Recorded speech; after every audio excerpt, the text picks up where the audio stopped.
ఇచ్చిన ఛార్జ్ షీట్లో ఈ మద్యం కేసు అనే అంశం మీద ఛార్జ్ షీట్ సిట్టు వేస్తే 21 తప్పులు పట్టుకుంది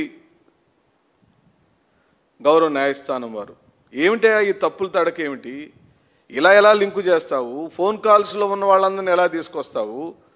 ఒక్క ఆధారం, ఒక్కటంటే ఒక్క ఆధారం, సాంకేతికపరమైన స్థిరమైన ధృవీకరించిన ఆధారం ఒక్కటైనా ఉందా అని అడిగితే అల్లక్కడెక్కడో డబ్బులు దొరికినాయండి, ఫామ్ హౌస్లో డబ్బులు దొరికినాయండి, లేకపోతే పలానా సినిమా యాక్టర్తో ఫ్లైట్లో జర్నీ చేశారండి, కాబట్టి ఇతను ఇదిగో డబ్బులు లెక్క పెడుతూ పలానా వీడియోలో ఇతను ఉన్నాడండి, ఇతను పలానా భాస్కర్ రెడ్డి గారికి సంబంధికుడండి, లేకపోతే ఓఎస్డి కృష్ణమోహన్ రెడ్డి గారికి ఫోన్ చేశారండి, లేదా ధనుంజయ రెడ్డి గారికి ఫోన్ చేశాడని ఈ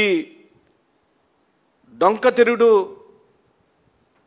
సిట్ యొక్క దర్యాప్తు అంశము పూర్తిగా లోపభూయిష్టంగా మారిపోయింది.